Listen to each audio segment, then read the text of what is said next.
Hello, everyone. Welcome back to the Politdigm Podcast. My name is Red, and today I will be your one and only host. Alpha couldn't be here today, so I am going to be here alone. It's another one of my alone podcast episodes, and honestly, that's fine for one reason. Regarding the topic that we are going to be talking about today, and the topic of this week's blog, it's kind of personal in a way, but not really in the same time. But I think that it also does make sense for me to kind of tackle this alone and by myself. So that is what we're going to be doing this week. I am going to be talking about what I wrote, and specifically, it has to do with leftist content creation. I decided to take a little break from kind of doing like political analysis and doing Marxist analysis, and just kind of take a step back and write about something that feels a little more personal rather than something that is so analytical. And yeah, decided to do so. That's what I chose this week. Next week we'll come up with something new, obviously, but for now I decided to go for this topic. However, of course, before I get into the actual episode, don't forget that you can support us over on Patreon, or if you would like to support us in a non-monetary way, you can do so by checking out our website and checking out our collaboration page and learn how you can support us. You can also join our Discord community. There you can talk to me with the other Politdigm community members, and have a fun time. And of course, if you also support us over on Patreon, you can submit questions to our podcast Q&A, where at the end of each episode of the podcast we will be trying to answering your questions that you have submitted, and you can do so if you support us on Patreon. Of course, also check out our social media platforms so that you can be informed on the latest Politdigm news. There we make posts about schedule changes or new content that we're working on, or for example, for our Politdigm Read series on our main YouTube channel, which you should also check out, we post which books we're going to be reading, stuff like that. So if you want to keep up to date with what we're up to, follow us on our social media platforms, or also join our Discord server, or subscribe to our newsletter. There's many ways, but if you want to keep updated with the news, you can do so. There's ways. I've made it possible for you to do that. With that being said, yeah, let's get into the actual article. So when I was writing this article, or right before I wrote this article, I had been updating the Politdigm website, something I do periodically. Sometimes I just feel like there are certain, content. I'm not sure how to define it. I wouldn't define it as content, but texts, I guess, information that's on the website that I feel like needs to be updated, that needs to be changed, needs to be altered, needs to evolve. As Politdigm evolves, as we evolve, as our ideas evolve, as our goals evolve, we need, our website. We need our information to reflect those changes. And it took me, many hours. I'm not sure if I didn't time it, but it took me several hours. I updated primarily the About Us page. I changed our mission, our vision, our values, we have like a little bit where we talk about our philosophy, stuff like that. And I was, I was writing about it, and I was thinking about several stuff. In around the same time, over at the main channel, over at the main YouTube channel, I have also been posting a lot of like questions and polls and surveys, or call it more polls, on the YouTube community tab, and I've been interacting with some of you, which is very fun, and I love doing so. And I've been really excited to be posting more of those, because I just like interacting with the community. I like interacting with those which enjoy our content. It's fun. It's something I really enjoy. And for a social anxious little bean that I am, it's nice to get a little bit out of my shell and talk to new people. But there was also somebody who I made a post about, what was it about?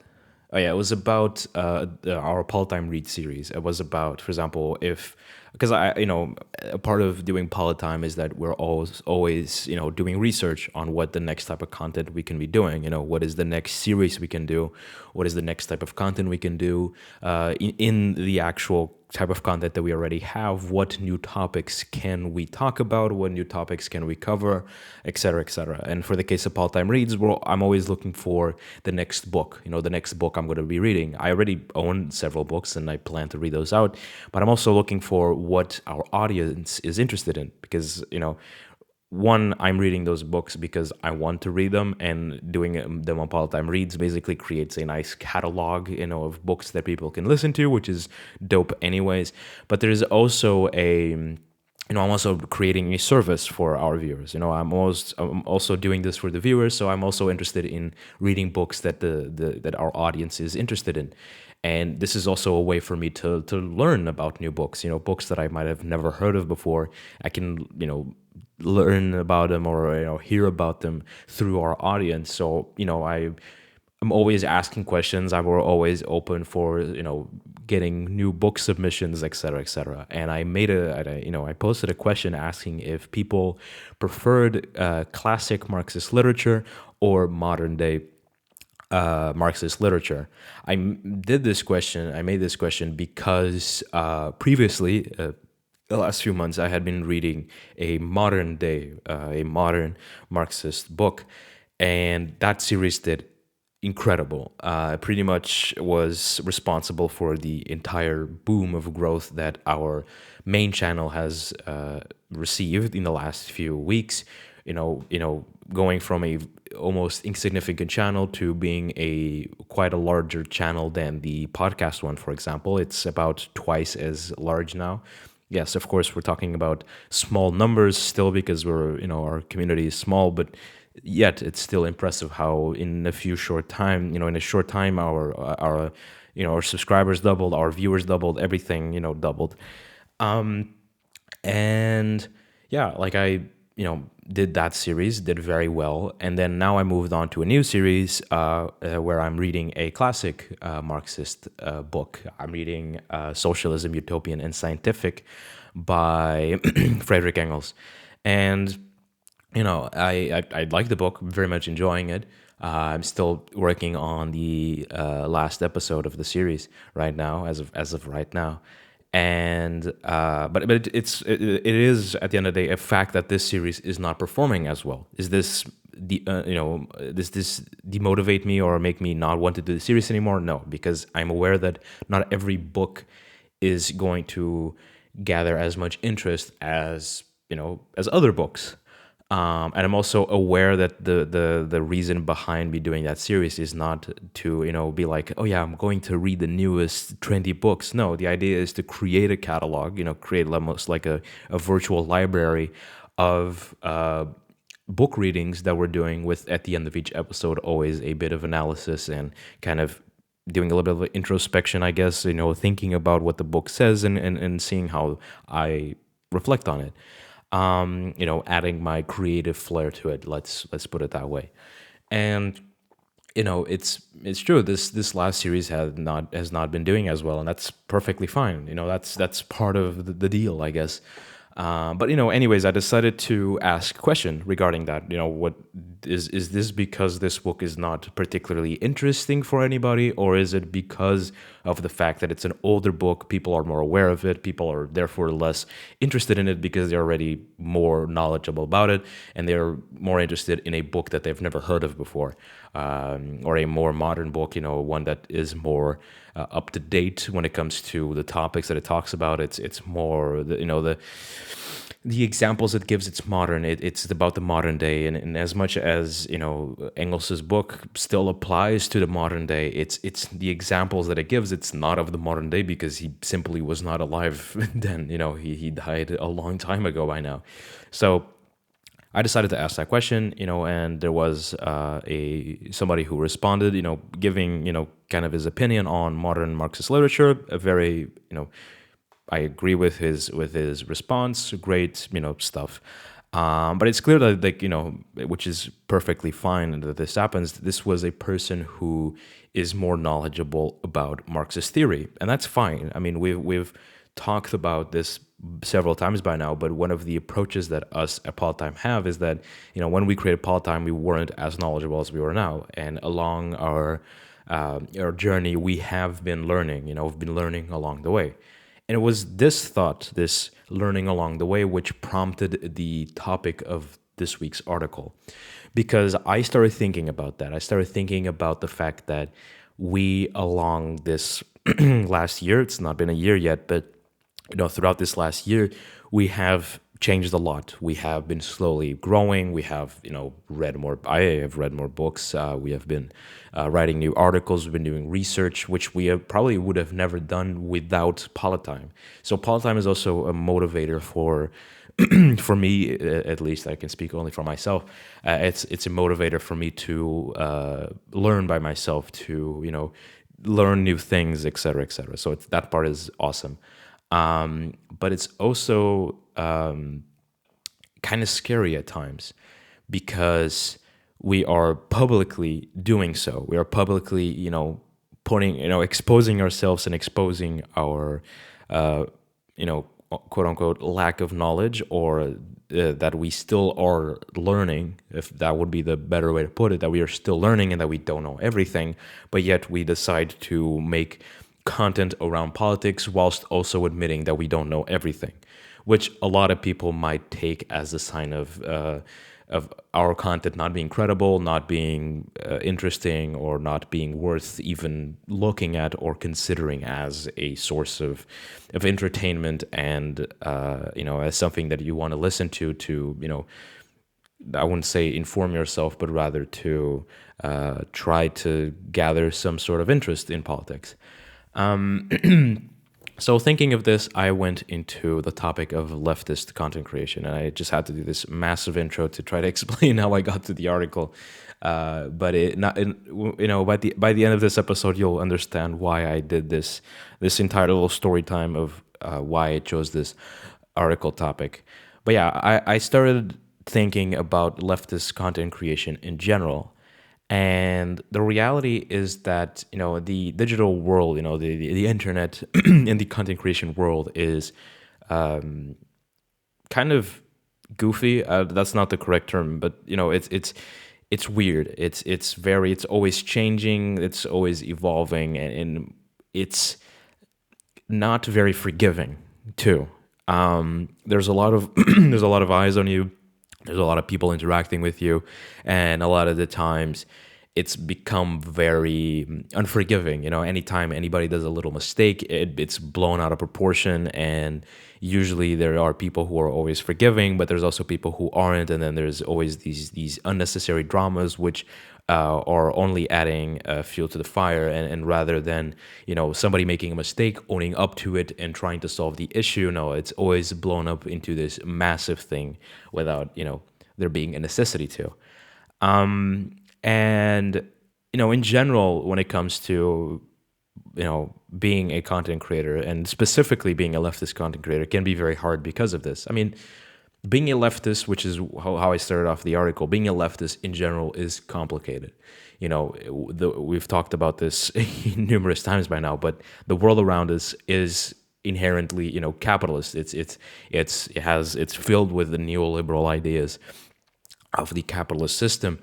And it has these ideas of individualism, has these ideas of, everything has to have a profit motive, or, everything, the meaning of life is to work and to contribute and to get money, these ideas which are very much part of our existence as a person in the neoliberal world. And a lot of these ideas are not, have nothing to do with the leftist ideas. They're very different. As myself, as a Marxist, I don't see the neoliberal world as a world that reflects the way I think.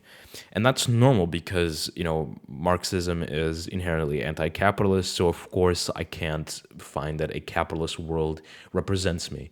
And, you know, me and other leftists, and even you probably listening to this, a lot of the times feel like the world around you is wrong, that the world around you is just screwed up, and that everything just seemingly makes no sense, that there just isn't, and that it just feels like you don't fit in.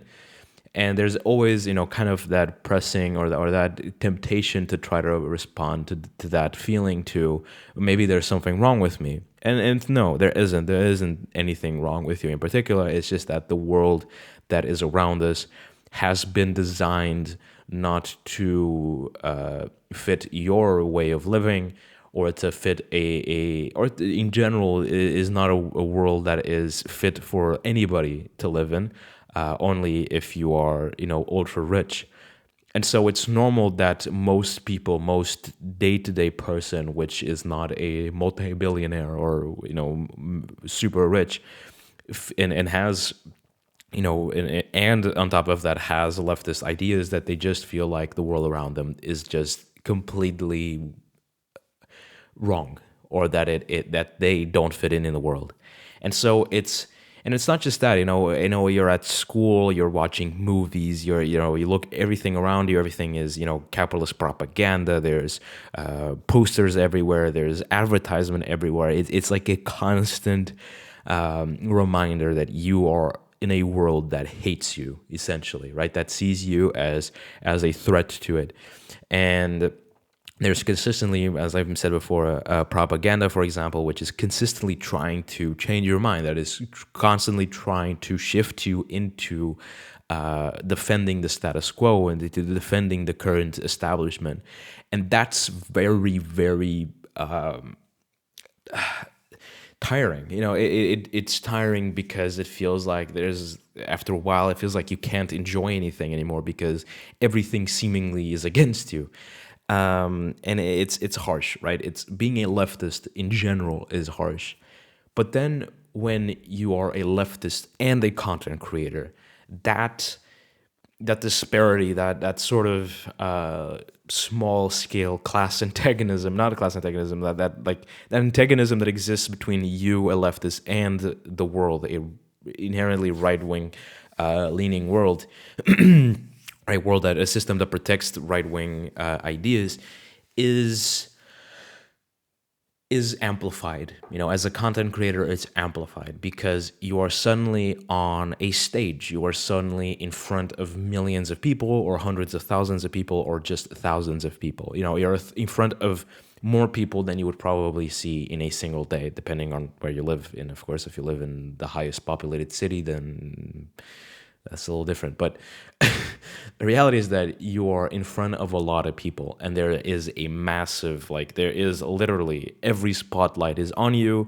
Even, if it's only your little stage with a little audience, every, spotlight is on you, every camera is on you. You are the star of the show. And so anything you say is seemingly much more amplified. Everything is much more is seen. You go from being a person who sits in their room, who within their friends shares these leftist ideas, to being a person who openly on a stage talks about it and wants other people to hear about their leftist ideas. Of course, there are leftist content creators, and then there are leftist content creators who do politics or political content.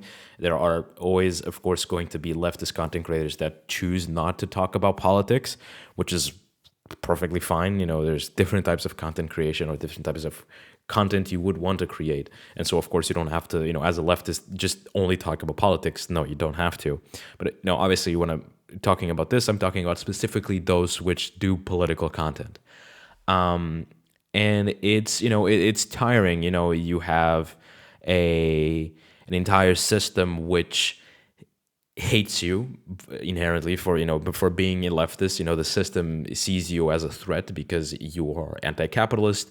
If you're a leftist, usually you are anti-capitalist. You want capitalism to die or whatever, to just disappear, to be abolished. And suddenly you are not just a leftist, you are a political leftist content creator, or somebody who has a voice, who has influence, and therefore you're a bigger threat than you would, than you were before. And so the system sees you as something that needs to be removed. In the article, I drew inspiration from an author, which there's a book that I want to read from him called Less is More. I'm pretty sure that it's not specifically a Marxist book. It's not. I believe it's just like an eco-socialist book. But regardless, I'm interested in reading it. But there's something which I heard about that, whilst researching the book in the past, that he draws that he does this interesting kind of comparison to capitalism, or that he does an interesting comparison regarding capitalism, which is that he basically describes capitalism as being akin to a cancerous growth, because it's like a something which wants to grow infinitely in an infinite in an infinite space, in an infinite organism, and it's highly destructive and unsustainable. And I very much like that that comparison, because many of the times when you look at capitalism and look at everything around it, all the institutions, just everything that you enjoy, everything is commodified, everything is turned into a business, everything is perverted into benefiting the bourgeois class. It's the bourgeoisie. It's disgusting to me. I hate it. I hate the fact that everything is perverted and everything is that capitalism consumes everything. That's why I like this comparison to it being a cancerous growth, to being this destructive organism that wants to kill off everything. And ironically enough, when you then compare capitalism to being a cancerous growth, when it looks at the quote unquote healthy, not ironically, but even more poetically, I guess. In the article I put it as being ironic, but now that I think about it, maybe it's not irony per se, but more a kind of poetic continuation of saying that. Then okay, you look at the leftists, the politicians, the content creators, the general, the influencers, the general kind of leftist people, the day-to-day person. And ironically enough, they are, I would say that they act almost as like these white cells, these cells that want to repair the system, that want to repair the world. And then there is this this tumor, capitalism, which sees these white cells as a threat, as something that needs to be removed, as a threat to itself, and something that it needs to completely get rid of. And this, of course, this mentality of, all right, we have people who, anybody who goes against the system is a threat.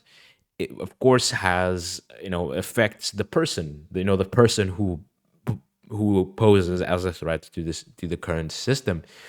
And in the case of leftist content creators, this the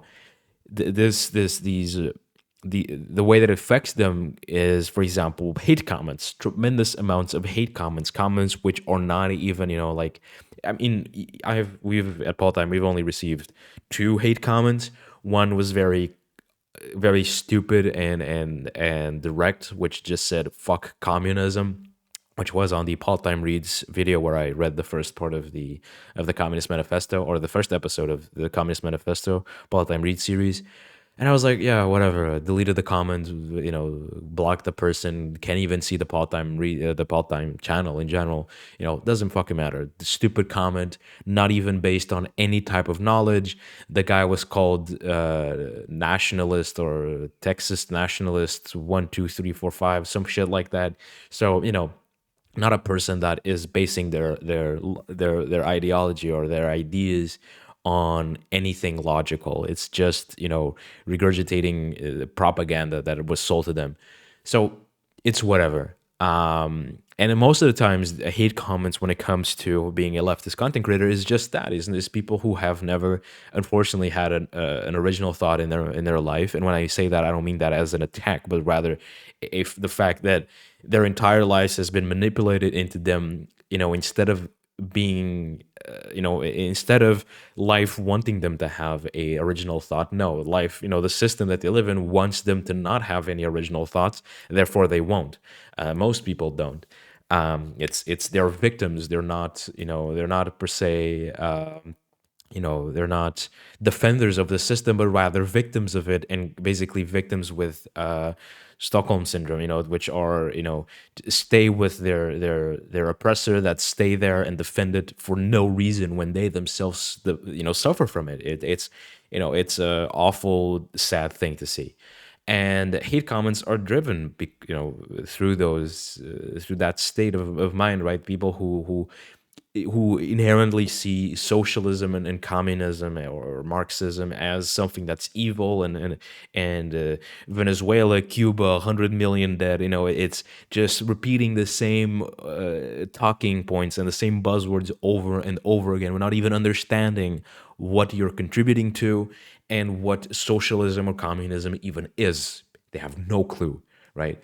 Even a lot of leftists who are more, who are, I guess, I would call them normies, or that's a kind of a weird word to use, but people who consider themselves socialists but are not actively, researching politics. People who just see themselves as socialists but don't actively partake in, reading books or whatever. They just, have socialist ideas.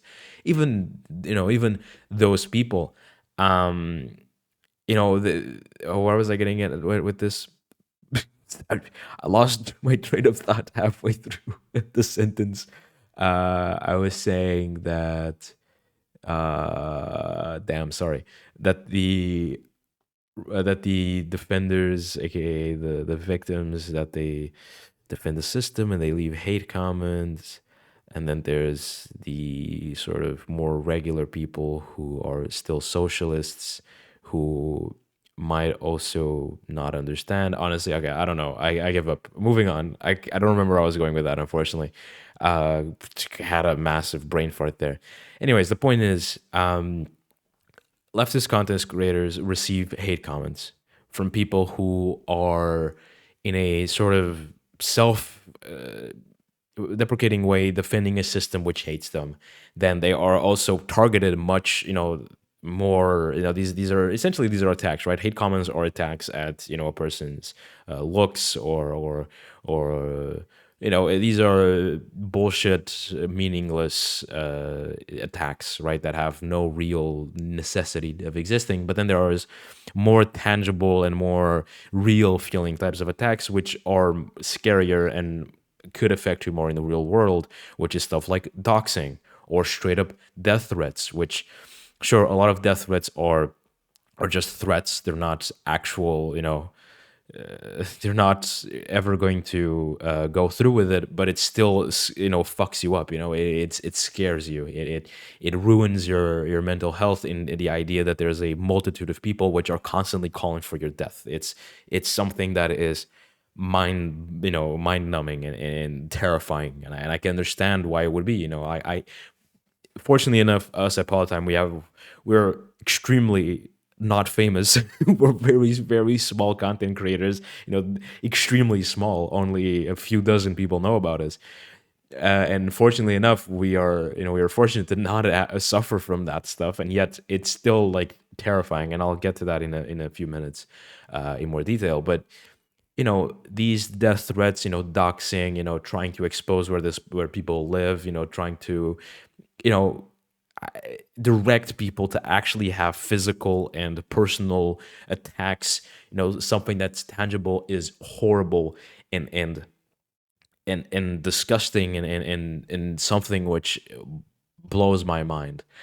And and so, as a leftist content creator, you end up being a target. You end up being a target of these horrible, I won't call them acts, attacks, but some could be, I guess, a bit extreme to consider them attacks, but they're still, these acts which are which only have one thing in mind, which is to make you depressed, to make you terrified, and in many cases, to almost drive you to killing yourself. Like this idea of like, we're gonna make your life so miserable that at some point, like you either quit content creation in general because it makes the environment around you makes it so depressing and awful that you are just like, fuck it, I quit, I can't do this anymore. Or you straight up, are driven to like suicidal thoughts because you feel like the world is just, like there's nothing anymore for you. It's horrible. At that point, it feels like, when it comes to hate comments and doxing, it really does feel like you are driving people to just wanting to kill themselves, and that's nothing, regardless of which side of politics you are on. That is nothing you should ever do to anybody. I would never do that to a right-wing content creator, in the same way that I hope that no right-wing content creator would do that to me. I don't know if that's going to happen or not, but I know of myself, that I would never do that, because I could never, you know, in my consciousness, have the idea that I am driving somebody to wanting to unalive themselves. It's a horrible thought. Of course, these challenges, let's call it that, are not just faced by leftist content creators. They're faced by also, for example, leftist politicians, anti-capitalist politicians, and anybody that has any degree of influence and that is a leftist, and uses their influence to talk about their leftist and anti-capitalist ideas, can be and are victims of these attacks, because of course they are. As I said before, it's the system trying to get rid of them. It's a defense mechanism that capitalism has created to mobilize people into acting in this way, to try to remove this being out of the public's eye, and it's terrifying. Of course, like, as we as content creators, and when I say as content creators, I mean others, not us, because again, our size does not amount to others and to others' experience, and we have not experienced any of these challenges that other content creators have, because we're very small. But the fact is that it's very, like I said, when it comes to a point where everything is so awful, why would you even keep going? Because at some point, it might as well be causing you more pain than actual happiness to continue doing this content.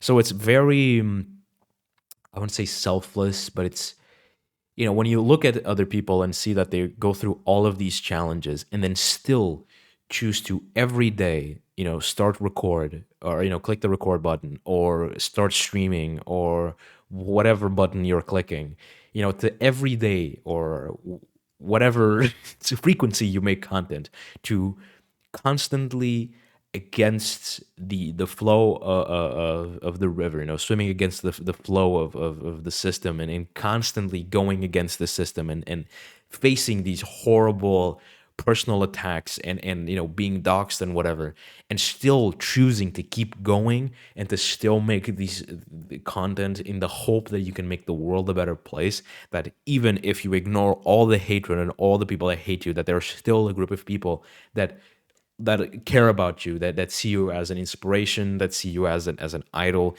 that see you as a beacon of hope for the world, is awesome, and very, and I admire that. I admire that there are people who have this constant drive to just be like, fuck it, I don't care. I know that people want me dead, that people are constantly trying to kill me at this point, and yet I don't care. I will keep going.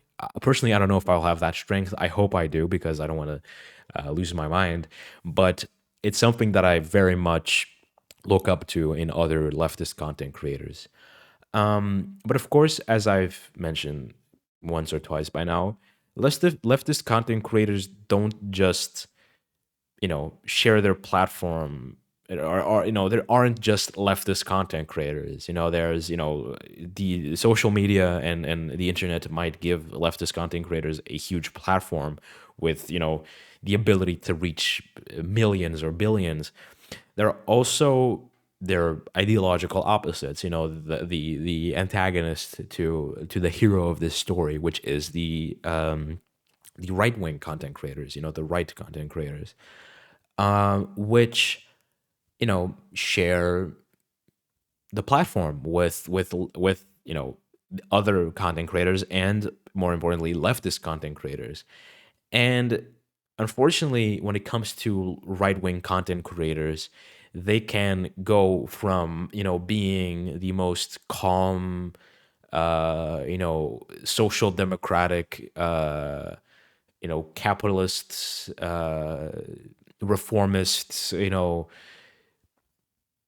person who does content and basically just has like this utopian like reformist idea that you can slowly turn capitalism into like a social welfare state, that isn't quite socialism, because you don't actually believe in socialism, but that creates this perfect balance between what would be socialist ideas and capitalist ideas, and create this like perfect in between, which is, we've talked about this several times, is not particularly possible. But that's not the point of this episode. If you want to hear us talk about that, listen to the last few episodes.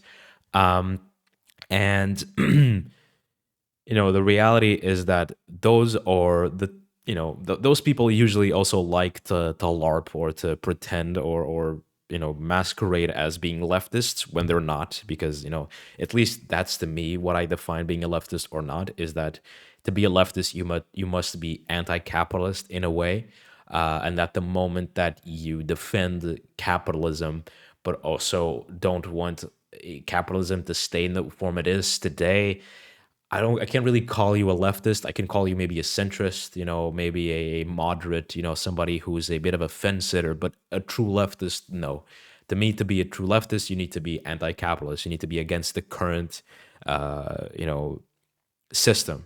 Of course, if you ask different people in politics, they'll give you a different answer, and that's understandable, and it's always going to happen. So don't take my definition as the perfect definition, because from my knowledge, there is no one definition of what is the left and what is the right. So everybody will have a slightly different opinion, and you as the listener should, of course, form your own opinion of it, and at least be able to defend it. The reason I say this is because I can defend my view and say, all right, I define right being those which defend capitalism, and the left being those which want to abolish capitalism.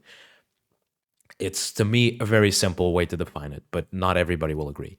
The point is, right-wing content creators can go from being these sort of LARPing leftists, these people who are role-playing as leftists, to being straight up neo-Nazis, like the Nick Fuentes of the world, and other people which, the Daily Wires, and these content creators which are completely unhinged and are straight up defending on a constant daily basis fascist ideas and ideology, like the Great Replacement theory, and these horrible uh, ideas which are fascist. And so this is, when you are a leftist and you are faced by literal fascists on the internet, it's complicated. It becomes a very complicated interaction. Of course, when it comes to, for example, like in the same way that leftists have a community, leftist content creators have a community, right wing content creators have communities themselves. Usually the more moderate social democrat will have a more tame and calm community. Of course, when faced with, for example, socialist ideas and then communism, they'll look at it and be like, no, 100 million dead, the usual response. But still, in a vacuum, when you kind of compare them to the rest of the right wing community, they are literally the most calm and reasonable of the bunch. On the contrary, those which are part of communities from content creators which are extremely far right, borderline fascist, insane, super people who have super violent ideas, which want, to to, for example, abolish transgenderism or whatever the fuck that one guy from Daily Wire said, which, these dumb ideas which are basically calling for the death of people. You can expect these communities to not be as forgiving, to not be as lovely and nice and colorful as the leftist communities. In the article, I use the example of libs of TikTok. If you are in the leftist space, and like leftist content, and you are aware of the more the American side of the political scope, you probably have heard of libs of TikTok, primarily because of the horrible stochastic terrorism which they've caused. If you don't know what stochastic terrorism is, it's very hard for me to define it, since I haven't really done a lot of research on it, or like formally gone ahead and be like, right, I'm going to do research about this right now.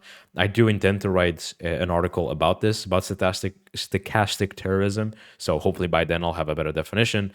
But basically, stochastic terrorism is terrorism that is influenced and caused by moral and panic, moral panic caused by social media, by the media in general, and all these factors which cause like this kind of panic around these ideas, and then drive people to do terrorism. An example of this, and I'm pretty sure this is when this idea of stochastic terrorism was coined, was with 9/11, where because of the media presenting people, Muslim people, people who are, which at least look like, which is the issue, people who look like they can be from Muslim heritage, or that could come from the Middle East. Anybody who's slightly darker skin color would be seen as a terrorist, would be seen as a part of a terrorist organization, and that they were somehow at fault for what happened in 9/11, which is ridiculous. It's a horrible generalization, and it's horrible to do that. There's no situation where that is acceptable. And the reality is, when you create this panic around people which are Muslim, or that can even look like they are Muslim when they might not be, you suddenly have a lot of extremist people which will go out there, and anytime they see anybody with a slightly darker color of skin, and that they think is Muslim, will straight up kill them, or attack them, and do hate crimes. And this is, stochastic terrorism, is these acts which are influenced by a media narrative which vilifies a group, and then domestically there's going to be violence against that group because of these ideas which are passed around in the media. And libs of TikTok loves doing stochastic terrorism. It's their favorite thing. In fact, I think once or twice, I don't know if it was in like a sarcastic or like meme way, the runner of the libs of TikTok account pretty much just like admitted, or like joked about, oh yeah, I'm a stochastic terrorist, as if it was something to be proud of. And more importantly, like, they're a far right account which constantly puts a target on queer people. They are extremely anti-queer. They are consistently posting videos of people, celebrating their pride, and et cetera, and then basically going, "This person is a predator. This person is molesting your children. This person needs to be, needs to be treated, or needs to be needs to disappear, essentially, or needs to be needs to lose their job, needs to be canceled, in, if you want to put it in a more mild term." And something which she did was say that several children's hospitals were performing hysterectomies and gender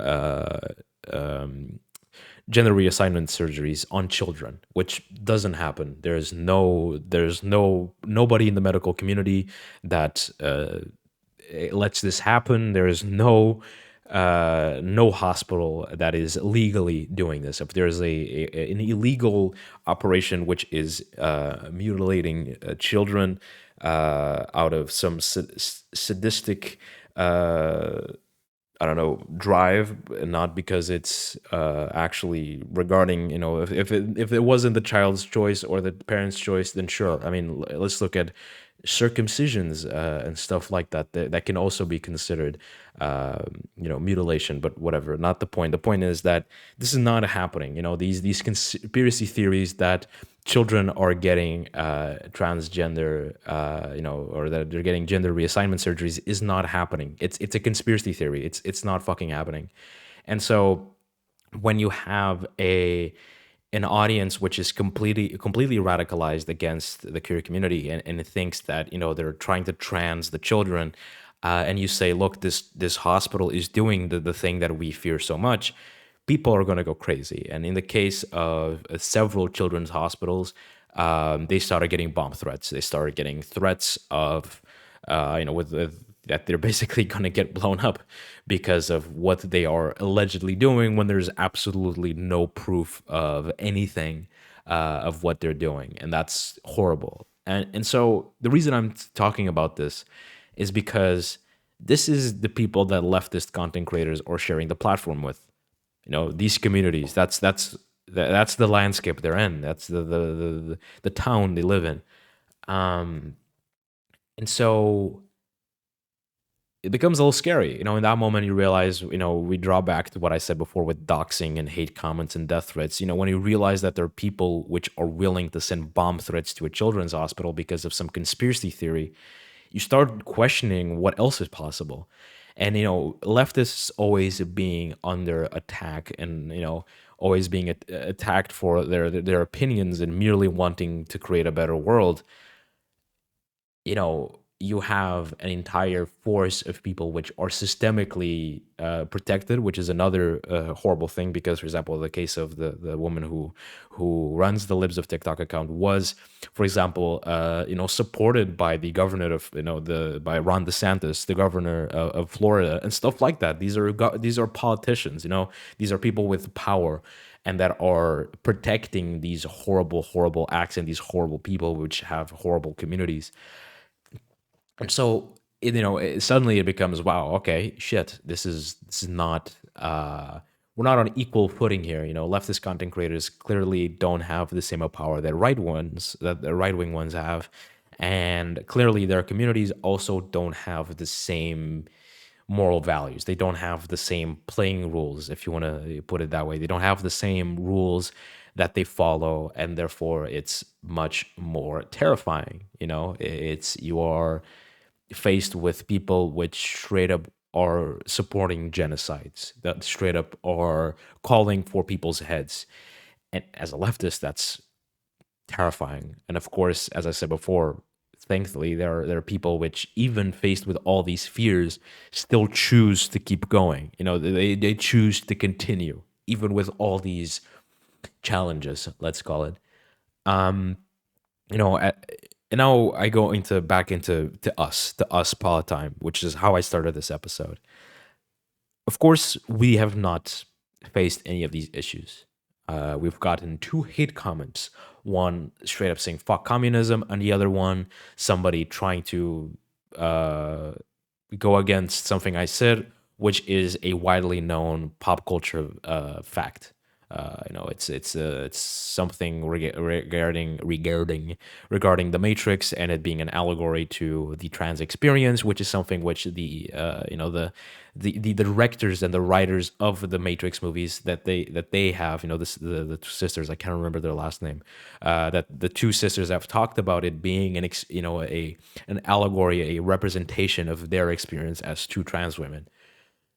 This is a pop culture, thing that a lot of people know, right? And I mentioned this in an article about the episode we did on incel culture.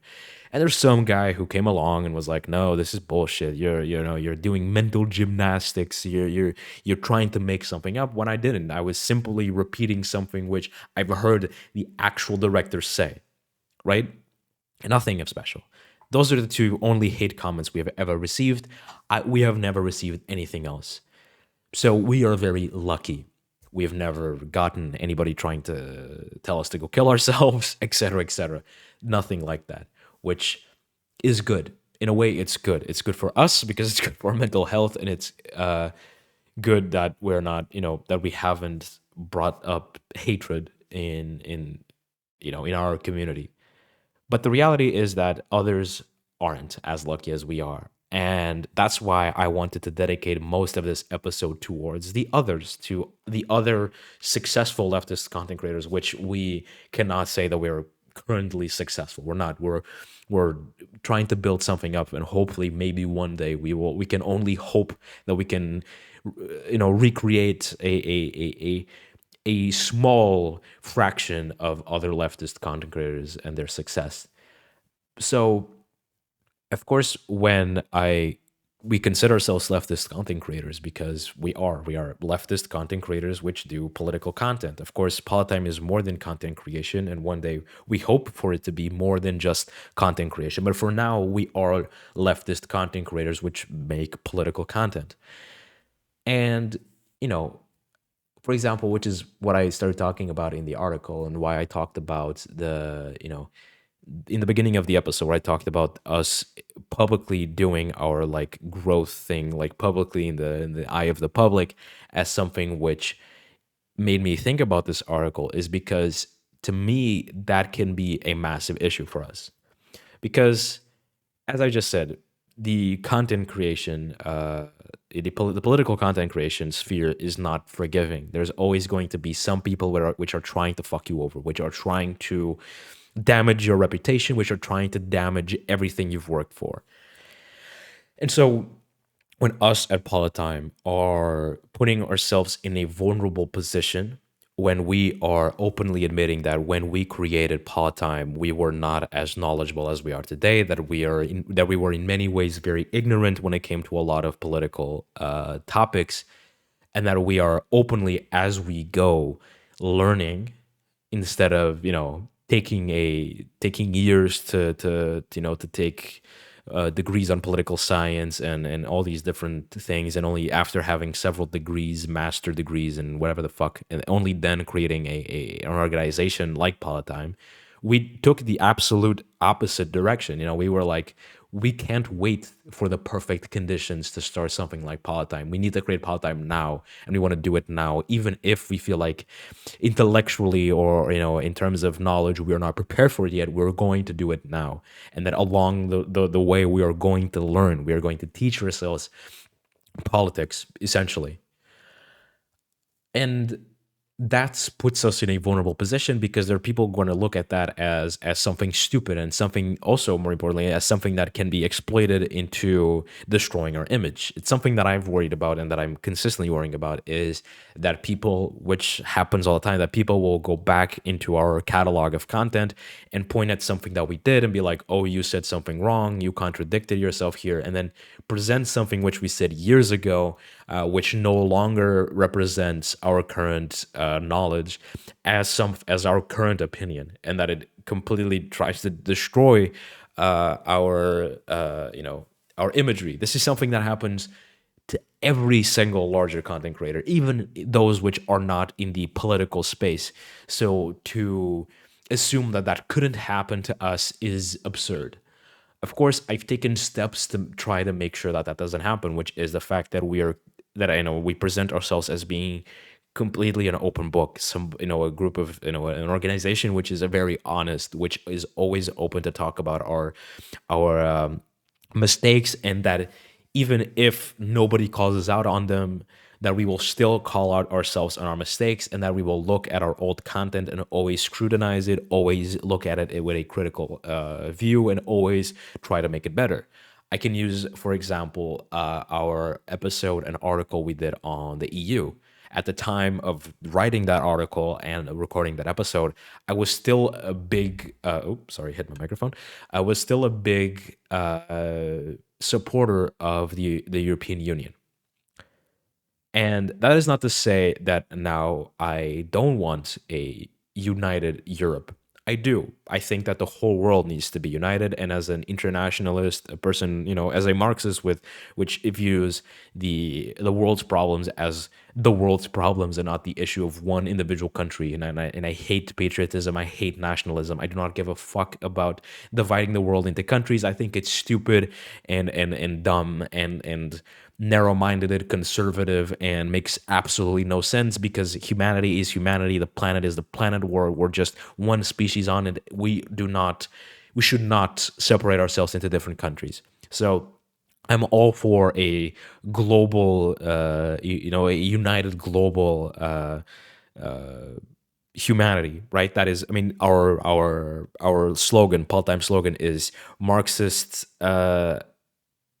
Marxist activism, Marxist shit. I forgot the second word, but like Marxist activism for a global humanity. That is kind of our slogan, kind of.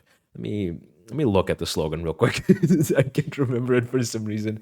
Uh, I should probably remember this, right? I wrote it. I've read it. Written it down several times. Oh, yeah, Marxist advocacy for a global humanity. There you go. I got it.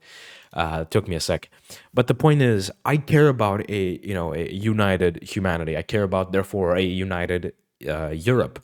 But I also understand that the EU does not serve the European people. That it serves the capitalist, you know, corporations, and that it serves a small um, elite. And we don't only need to in a very simple way we can justify that easily, or showcase that easily when it comes to, for example, what happened after the crash of 2008, where it was clear that the EU only cared about the neoliberal idea of we need to stabilize the economy, and if we stabilize the economy, aka make sure that the capitalists don't lose all their money, the rest of Europe will be fine. And in that moment, the European Union really showed their true colors and showed that they didn't really give a shit and that they're only worried about serving the capitalist interests. And I don't want the European Union to be part of an organization, or to be, I don't want European countries, mine or any other European country, to be part of a union which does not benefit them, but rather only benefits an elite. In that article and that episode where we talked about the European Union, I was a huge supporter of the European Union. And more importantly, I viewed the problems that the European Union had as something that could be solved with reformism, with reform. Now, as somebody who understands the issues of reform versus revolution, or in many cases, the reform versus abolition, I understand how these things work now. I didn't back then. I didn't understand that there are simply some things which are, in the case of the EU and other capitalist organizations, or almost every organization, is capitalism is so entrenched in it, and capitalism is such a fundamental part of its existence, that systematically that these organizations have been created to make sure that they can never leave the capitalist mode of production, and they can never leave the capitalist way of being, or whatever the fuck you want to call it. And so back then I supported the EU very mindlessly, let's say, but now I don't anymore. As what people call I'm a Eurosceptic, or whatever the fuck, somebody who wants the European Union to be, the European continent to be united and to work together for a better future, but not one that does that in the name of capitalism, or that pretends to want a better humanity, but then actually only serves capitalist interests.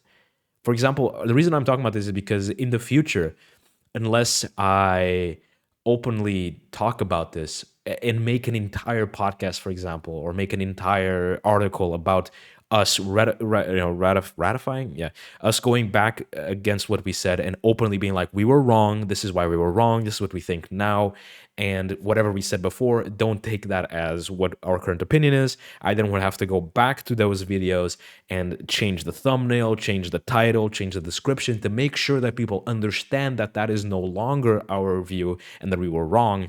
And this is something that I want to do because, one, I think it's the right thing to do. I think it's the right thing to do in the scope of how we want Palatine to be. This idea of we're constantly growing, we're constantly evolving, we're constantly learning, and therefore we're going to make mistakes. And even if literally nobody cares and nobody notices that we have changed, that in the past we said something that we don't believe in anymore, that we still go back and alter those old things. For example, the case of this EU thing, I've been cooking up an article for a few in the last few months about this exact topic of me going back and working on and presenting my new view, and and basically going back and saying what we said before was wrong. This is something I've been working on, and this is something that in many ways scares me, because I'm always worried, like, is somebody going to use this against us? Is somebody going to use this as a tool to to try to destroy the credibility of Palatine? And it's something that I worry about. And as somebody who's an overthinker and a bit paranoid, this is something that keeps me up at night. Maybe other people's it wouldn't, but it's something that I really care about. And as looking then at our colleagues in the leftist political content creation sphere, it becomes extra worrying and I become extra paranoid, and always worried about these different things, because I don't want a lot of the issues that they run into to happen to us, and that I'm constantly in a pre-crisis management type of mentality of like trying to predict every possible crisis that can ever come out of anything we do, etc., etc. And then every single mistake that I feel like I've done with Palatine, I know all of them off the top of my head, and that I'm always prepared to deal with them in a moment's notice. Is that healthy for my mental health? Probably not, but it's still what I'm doing. um, and I mean, in general, that is kind of what I want to get at. Is that these things are not really great for anybody's mental health. These for a leftist content creator, the political content sphere is tremendously tiresome. I understand that it also depends on how you create content. Right now, I'm going to break the fourth wall and kind of actually talk about the different political content creators that I personally watch and that personally inspired me to create Palatine. And the main one, which I've talked about before, and I view as a massive idol and somebody that I truly respect, and one day that I hope I can, invite him to this podcast and interview him and really show my appreciation and be like, you are somebody that is important to me, and that you truly, I hope that that we show as an example to you of that your work is actually working, if that makes any sense. And that person is Hassan Piker. He gets a lot of slack, and he faces a lot of hatred. People are consistently trying to twist his words, consistently trying to clip him out of context to try to ruin his imagery, and it's awful. He made a video a few weeks ago about just this, and for context, I never leave YouTube comments on anything, because I don't care. I don't care to interact with YouTube videos, even if I love the content creator and even if I love the video. I, for some reason, just don't like commenting. But this video stood out to me, and I had to leave a comment. And this video essentially was that Hassan was talking about how tiring his job is, right? Saying that his job, it makes him tired, that it's exhausting, etc., etc. And people then started wording this in a way, and clipped him in a way that made it look like he was saying that his job was, for example, harder than a person working a 9 to 5 job, etc., etc., which is not what he said. What he said is that that his job has certain characteristics which a 9 to 5 job does not have. Primarily, that being that in a 9 to 5 job, you have moments where you're turned off. Moments where you can just stop interacting with people. Take a break. Go to the back of the shop you're working at or whatever, and take a break. And that he can't, that he is constantly on, for 8 hours a day, consistently always socially active, and that after a stream, he feels socially drained, like he has absolutely no social battery anymore, and just does not want to interact with any other human being, and just doesn't want to talk for the next 24 hours until he has to do the next stream. And then, of course, he acknowledges that there's people who work public services, like cashiering and et cetera, which have very similar experiences. And he, does draws the comparisons, but what he said was taken out of context into basically saying that his job as a streamer is way harder than any other job. And this is bullshit, because as somebody he doesn't really say it this way, he just calls himself a socialist, but at least to me, it's clear that he is somebody who is a Marxist, and he is very aware of Marxist theory. And I myself call myself a socialist because I am, but I also like to specify that I'm a Marxist. Everybody has their own way of doing it. Doesn't matter. Whatever you politically or ideologically identify as doesn't really matter at the end of the day. It's just something that you do for your own pleasure, I guess. But as somebody who is a leftist, a true leftist, a socialist, somebody who's anti-capitalist, anti-imperialist, and anti-colonialist, somebody who's very informed, somebody who wants to fight, you know, voraciously. I don't know what the correct term is. My English is failing me today. Who deeply cares about the worker class, deeply cares about the proletariat, and wants to create a socialist economy. It makes absolutely no sense that San would actually believe those things. Yet there are people who want to pass the image that he believes those things. And of course, everybody looks at that clip and then at what he supposedly believes or what he actually believes, and sees this as a contradiction, and then sees that as as that one clip completely destroying any credibility that he has, which is bullshit, because you're taking him out of context, and you're trying to destroy his reputation for something which he, presenting that he said something which he does not believe in. It's stupid. Of course, Hassan is a special case because he is chronically online. He spends hundreds of hours a year, thousands of hours a year streaming. He streams almost every day for 8 hours on end. That it's insane. He's constantly on. He's constantly interacting with people, and it's an extremely, he's always exposing himself. Personally, I would never want to do what Hassan does. I look at what he does with an extreme admiration, but I could never, nor do I want to. It's insane. And he himself says that it's insane, that he wouldn't put that on his worst enemies. And of course, I want to do more offline content. Obviously, the podcast is offline, the articles are offline, the Politdigm Reads series is offline. Our other possible future series, which we are definitely not working on, wink wink, are also going to be offline. We're not going to be in constant constant socializing with people which don't agree with us, which is also better for our mental health. And then I now look at different content creators in the leftist space, like JT Chapman, or also known as Second Thought, or people like Hakeem, or you know Pink, or whatever the fuck you say his name. I'm really sorry for the butchering your name. These are people which I might not 100% politically agree with at times. Like Hakeem is a Leninist, I believe. Hugo, something like that. I'm very sorry. Is also a Leninist. I'm not 100% sure on that. But there's, even in the leftist content creation sphere, of course, there's going to be people who have different opinions, and that you might, admire their work and like listening to them. But that doesn't mean that you agree or have to agree with 100% of their views. You don't have to agree with 100% of our views. You don't have to. That's not as a viewer of Politdigm and somebody who considers, who can consider themselves a fan, quote unquote, of Politdigm. You don't have to agree with 100% of the things we say, or with 100% of the approaches, as long as you at least understand why we say the things you do, and keep an open mind to what we say. That's perfectly fine.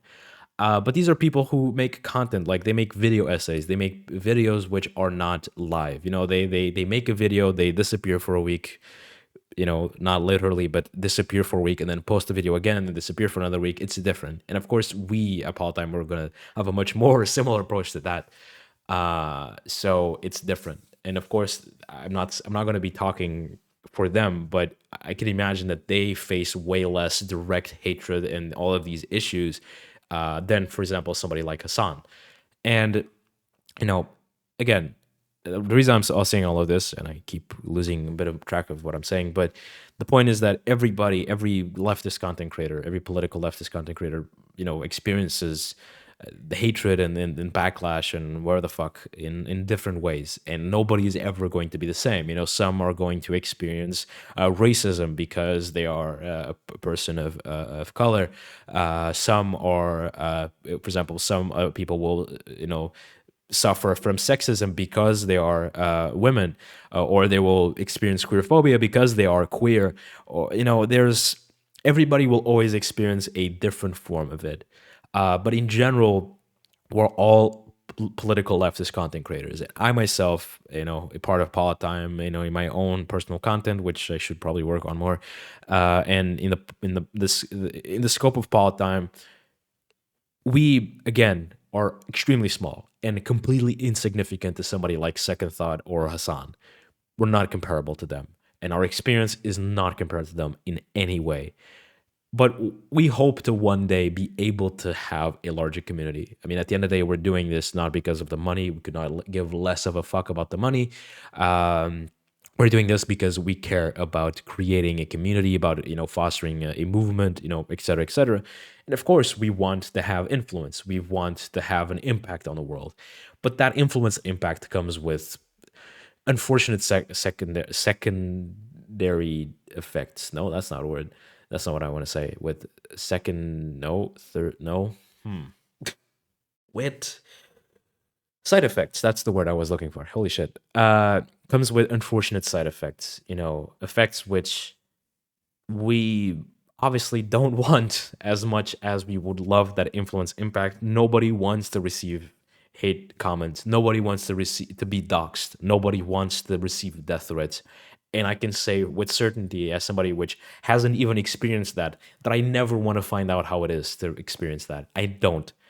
Um, and I wanted to write this article and do this podcast episode out of kind of being vulnerable and putting this out there, because I think it's important that our viewers, you, the listener right now that is listening to this, that you are aware of the way that we view ourselves at Politdigm.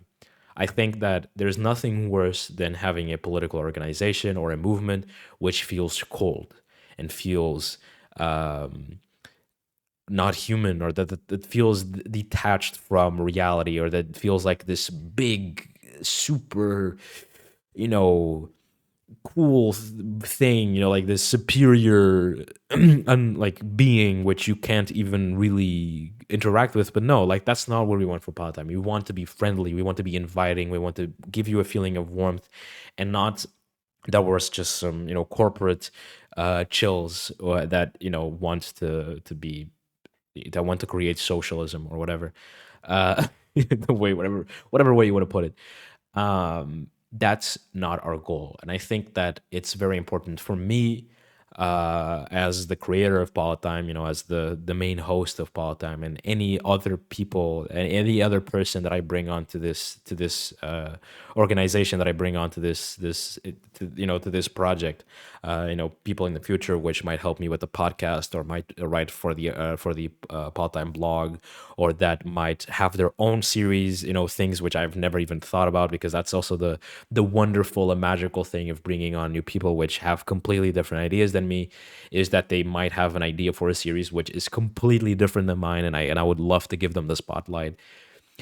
These are, it's important for all of us at Politdigm, the people that are on Politdigm now and that are in the future, to be vulnerable, to be honest, to be human, and to show that politics isn't this super far away, like super untangible and like unhuman thing, and that it's something that is human, something that you can interact with, something that you can be part of with ease, without even having to sign up for a political party, which is something that I want to do and have done. It's different. Of course, I would always push you to join a political party, to join a political organization, to join an activism organization, something that fights for something that you believe in, and go out there in the world and do something, physically feel like you are contributing to a better world.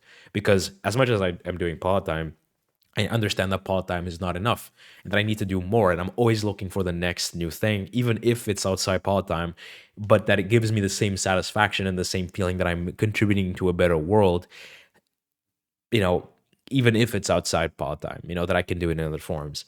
But one thing that is very important is honesty, is, being transparent and talking about what worries us, what terrifies me as a leftist political content creator, what I find scary, what I find, uh, what obstacles we're facing, how we want to solve them, et cetera, et cetera. Because I think that at the end of the day, we can only foster a warm and welcoming community if our community understands our struggles and can understands and looks at us as human beings rather than this super cool celebrities that you need to put on a pedestal, which is nothing that I is something that I never want to be. I never want to be a celebrity, or this person which is idolized to be this perfect creature.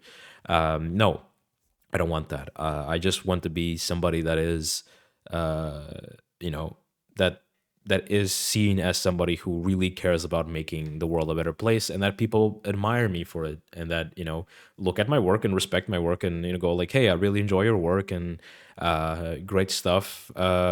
Keep it going. I mean, that's all I really care about.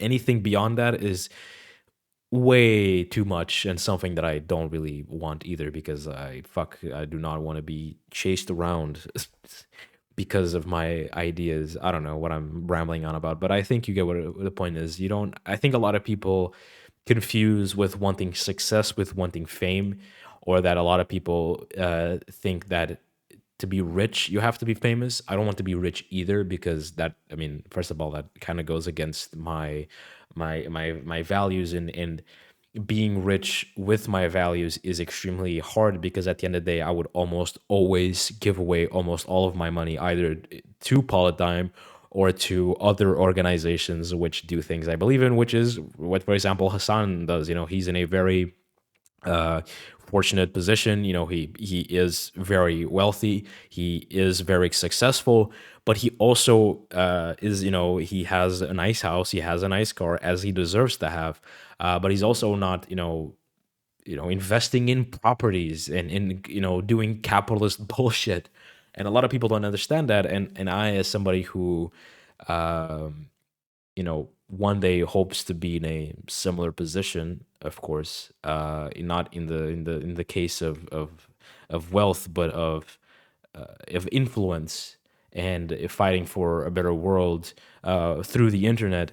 I very much care and overthink about this type of stuff, and I'm always like thinking of like like this shouldn't be done, or this should be done, or I'm always like thinking about this stuff. I don't know. I'm rambling on about this stuff. I should probably end the episode, because I'm gonna get into places that I have no clue what the hell I'm talking about.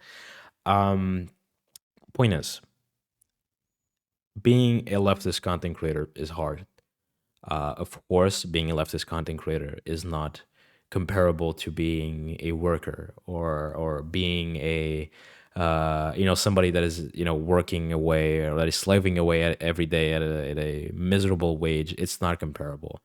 But everything has good and bad, and everything is going to have pros and cons. And this episode was primarily focusing on that. It was showing that being a leftist content creator is very complicated and very daunting and scary in many ways, because of the